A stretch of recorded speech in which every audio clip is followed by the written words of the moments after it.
ಆತ್ಮೀಯರೇ, ಸ್ವಾಗತ. ಕರ್ನಾಟಕದ ಇತಿಹಾಸ ಮಾಲಿಕೆಯಲ್ಲಿ ಇಂದಿನ ಒಂದನೇ ಸಂಚಿಕೆ ಆಗಿತ್ತು.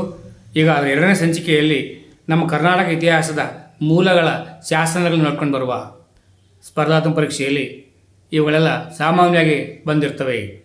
ಇದು 9ನೇ ತರಗತಿಯ ಸಮಾಜ ವಿಜ್ಞಾನ ವಿಷಯವಾಗಿದ್ದು ವಿಶುದ್ಧ ರೂಪವಾಗಿದೆ. ಪದವಿ ಹಂತ ಮುಂದಾದ ಹಂತಗಳಲ್ಲಿ ಸಾಮಾನ್ಯವಾಗಿ ಇವೆಲ್ಲ ಬಂದು ಹೋಗಿರ್ತವೆ. ನೆನಪಿಗೆ ಬರುವುದು ಕಷ್ಟ.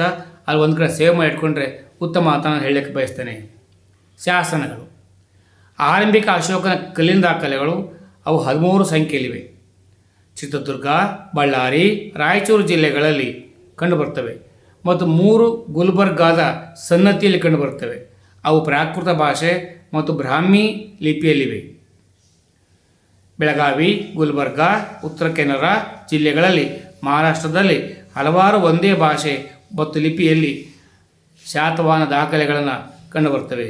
ಸಂಸ್ಕೃತ ದಾಖಲೆಗಳಾದ ಕದಂಬರ ತಾಳಗುಂದ ದಾಖಲೆ, ಪುಲಿಕೇಶಿ 2ರ ಐಹೊಳೆ ದಾಖಲೆ ಶಕ ದಿನಾಂಕವನ್ನು ಹೊಂದಿರುವ ಆರಂಭಿಕ ಕನ್ನಡ ಲಿಪಿ ದಾಖಲೆಗಳಲ್ಲಿ ಒಂದಾಗಿವೆ. ಬಾದಾಮಿಯ ಕದಂಬರು, ಗಂಗರು, ಚಾಲುಕ್ಯರು ಹೆಚ್ಚಿನ ದಾಖಲೆಗಳು ಸಂಸ್ಕೃತದಲ್ಲಿವೆ. ಕದಂಬರು ಹಲ್ಮಿಡಿ ದಾಖಲೆಗಳು ಮತ್ತು ಮಂಗಳೇಶನ ಬಾದಾಮಿ ಗುಹೆಯ ದಾಖಲೆಗಳು ಕ್ರಮವಾಗಿ 5 ಮತ್ತು 6ನೇ ಶತಮಾನಗಳ ಕನ್ನಡದ ಆರಂಭಿಕ ಶಿಲಾ ದಾಖಲೆಗಳಾಗಿವೆ.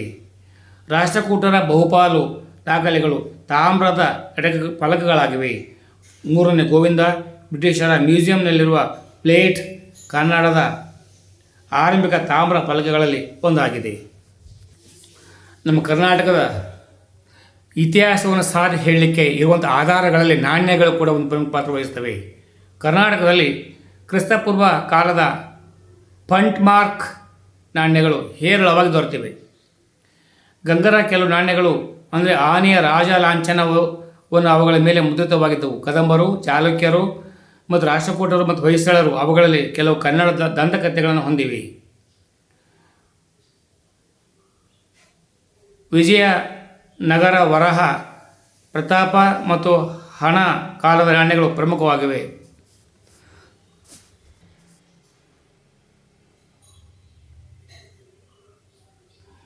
ಮೈಸೂರು ಮತ್ತು ಕೆಳದಿ ಅರಸರು ಕನ್ನಡದ ದಂತಕಥೆಗಳೊಂದಿಗೆ ನಾಣ್ಯಗಳನ್ನು ಬಿಡುಗಡೆ ಮಾಡಿದರು ಮತ್ತು ಈ ನಾಣ್ಯಗಳು ವಿಜಯನಗರದ ನಾಣ್ಯಗಳನ್ನು ಹೋಲುತ್ತವೆ.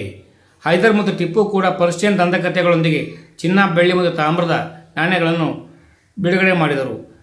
ನಂತರದವರು ಹೆಚ್ಚಿನ ವೈವಿಧ್ಯತೆಯೊಂದಿಗೆ ಸುಂದರವಾದ ನಾಣ್ಯಗಳನ್ನು ಬಿಡುಗಡೆ ಮಾಡಿದರು. ಸಾಹಿತ್ಯಿಕ ಆಧಾರಗಳು. ನಮ್ಮ ಕರ್ನಾಟಕದ ಚರಿತ್ರೆಯ ಬಗ್ಗೆ ಕನ್ನಡದ ಪ್ರಾಚೀನ ಕೃತಿ ಕವಿರಾಜ ಮಾರ್ಗವು ಕರ್ನಾಟಕದ ಸಮಕಾಲೀನ ಸಾಮಾಜಿಕ ಮತ್ತು ರಾಜಕೀಯ ಸ್ಥಿತಿಗಳಲ್ಲಿ ಹೇಳುತ್ತವೆ. ಪಂಪನ ಕನ್ನಡ ಕಾವ್ಯ, ವಿಕ್ರಮಾರ್ಜುನ ವಿಜಯ, ರಾಷ್ಟ್ರಕೂಟರ ಬಗ್ಗೆ ಕೆಲವು ವಿವರಗಳನ್ನು ಒದಗಿಸುತ್ತವೆ. ರನ್ನನ ಗದಾಯುದ್ಧವು ಬಾದಾಮಿಯ ಮತ್ತು ಕಲ್ಯಾಣ ಚಾಲುಕ್ಯರ ಇತಿಹಾಸದೊಂದಿಗೆ ವ್ಯವಹರಿಸುತ್ತದೆ. ಚಾವುಂಡರಾಯ ಪುರಾಣವು ಗಂಗರ ಬಗ್ಗೆ ಮಾಹಿತಿಯನ್ನು ಒಳಗೊಂಡಿದೆ. ಕೆಳದಿಯ ವಿಜಯಂ ಕೆಳದಿ ಮನೆತನದ ಇತಿಹಾಸವನ್ನು ವಿವರವಾಗಿ ಚರ್ಚಿಸುತ್ತದೆ.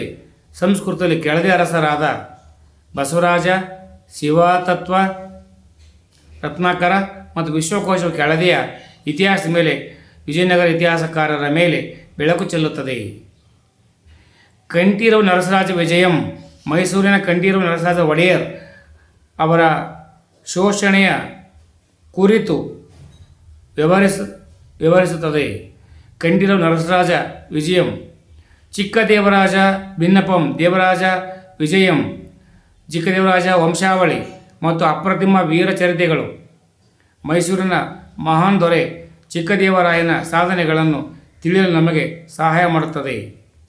ನಂಜುಂಡರ ಕುಮಾರ ರಾಮನ ಕಥೆಯು ವಿಜಯನಗರ ಪೂರ್ವಕಾಲದ ಇತಿಹಾಸದ ಮಾಹಿತಿಯನ್ನು ಒಳಗೊಂಡಿದೆ. ಗಂಗಾಂಬಿಕೆಯ ಮಧುರ ವಿಜಯಂ, ರಾಜನಾಥ ಡಿಂಡ್ಯಮ 1ನೇ ರಾಜನಾಥ ಡಿಂಡ್ಯಮ, ಸಾಳುವಾಭಿಧಂ, 2ನೇ ರಾಜನಾಥ ಡಿಂಡ್ಯಮರ ಅಚ್ಯುತ ಅಭಿಧಂ ಮತ್ತು ತಿರುಮಲಾಂಬ ಅವರ ವರದಾಂಬಿಕಾ ಪರಿಣಯಂ ಅತ್ಯಂತ ಗಮನಾರ್ಹ ಸಾಹಿತ್ಯ ಮೂಲಗಳಾಗಿವೆ. ಮುಸ್ಲಿಂ ದೊರೆಗಳು ಫೆರಿಸ್ತಾ ಪ್ರಮುಖರು. ಅವರು ತಾರಿಕ್ ಎ ಫೆರಿಸ್ತಾ, ಗುಲ್ಶನ್ ಎ ಇಬ್ರಾಹಿಮಿ, ಫುಟು ಎಸ್ ಸಲಾಟಿನ್, ಬುರ್ಹಾನ್ ಎ ಮುಸಿರೋಯ್, ಗಮನಾರ್ಹ ಮೂಲಗಳು. ಅಂತೆಯೇ ಬಿಜಾಪುರದ ಆದಿಲ್ ಶಾಹಿಗಳ ಮೂಲಗಳಾದ ಸಿರಾಜಯುತ ತಜ್ಮೇರಾತ್ ಉಲ್ ಮುಕಲ್, ಹುಸೇನ್ ಶೌಕಿಯ ಜಫರ್ನಾಮ್, ನಿಜಾಂ ಶಾಹಿಯ ಎರಡನೇ ನಿಜಾಂ ಶಾಹಿ ಅಲಿ ರವರ ಅಲಿನಾಮ್, ಅಬ್ದುಲ್ ದೈಲಮಿಯ ಇಬ್ರಾಹಿಂ ನಾಮ್ ಮತ್ತು ಮುಲ್ಲಾ ಸುಸ್ತುತಿಯ ತಾರೀಖ್ ಎ ಸಿಕಂದರ್. ಡಾಕ್ಟರ್ ಪದ್ದಯ್ಯ ಅವರು 74ರಲ್ಲಿ ಗುಲ್ಬರ್ಗಾ ಜಿಲ್ಲೆಯ ಹುಣಸಗಿಯಲ್ಲಿ ಉತ್ಖನನ ನಡೆಸಿದ್ದರು. ಕರ್ನಾಟಕದಲ್ಲಿ ರಾಬರ್ಟ್ ಬ್ರೂಸ್ಫೋರ್ಟ್ ಮತ್ತು ಇತರರು ವಿದ್ವಾಂಸರು ಅನೇಕ ಸ್ಥಳಗಳನ್ನು ಪತ್ತೆ ಮಾಡಿದರು ಅಥವಾ ಉತ್ಖನನ ಮಾಡಿದರು. ಕೈಕೊಡಲಿ ಸಂಸ್ಕೃತಿಯ ಆಫ್ರಿಕಾದ ಪೂರ್ವ ಐತಿಹಾಸಿಕ ಸಂಸ್ಕೃತಿಯನ್ನು ಹೋಲುತ್ತದೆ. ಕ್ರಿಸ್ತಪೂರ್ವ 1200ಕ್ಕೂ ಮುಂಚೆಯ ಕರ್ನಾಟಕದ ನಿವಾಸಿಗಳಿಗೆ ಕಬ್ಬಿಣದ ಬಳಕೆಯು ತಿಳಿದಿತ್ತು. ಉತ್ತರ ಭಾರತದ ನಿವಾಸಿಗಳು ಕಬ್ಬಿಣದ ಬಳಕೆ ಬಗ್ಗೆ ತಿಳಿದುಕೊಂಡು ಸಮುದಾಯಕ್ಕಿಂತ ಇದು ಬಹಳ ಹಿಂದಿನದು. ಚಿಕ್ಕಮಗಳೂರು ಜಿಲ್ಲೆಯ ಕಡೂರು, ಲಿಂಗದಹಳ್ಳಿ ಮತ್ತು ನಿಡಘಟ್ಟ, ಚಿತ್ರದುರ್ಗ ಜಿಲ್ಲೆಯ ತಾಳ್ಯ ಮತ್ತು ಜಾನ್ಕಲ್, ಶಿವಮೊಗ್ಗ ಜಿಲ್ಲೆಯ ನ್ಯಾಮತಿ ಹತ್ತಿರ ಪಲವನಹಳ್ಳಿ, ಖೇಡ್, ಧನತ್, ಶಿರೂರು, ಬಾಗಲಕೋಟೆ ಜಿಲ್ಲೆಯ ಮನ್ನೇರಿ, ಬಾಗಲಕೋಟೆ ಜಿಲ್ಲೆಯ ಕಿಬನಹಳ್ಳಿ, ಮನ್ನೇರಿ ಕರ್ನಾಟಕದಲ್ಲಿ ಪತ್ತೆಯಾದ ಅಥವಾ ಉತ್ಖನನ ಮಾಡಿದ ಪ್ರಾಚೀನ ಶಿಲಾಯುಗದ ಪ್ರಮುಖ ಸ್ಥಳಗಳು. ಬೆಳಗಾವಿ ಜಿಲ್ಲೆಯ ಸತ್ತಿ, ಬೆಂಗಳೂರು ಜಿಲ್ಲೆಯ ಜಾಲಹಳ್ಳಿಯಲ್ಲಿರುವ ಸೂಕ್ಷ್ಮ ಶಿಲಾಯುಗದ ತಾಣ. ಇಲ್ಲಿ ಕೆಲವು ಆಯುಧಗಳಾದ ಕೈಕೊಡಲಿಗಳು ಮತ್ತು ಸೀಳುಗಳು ಕಂಡುಬಂದಿವೆ.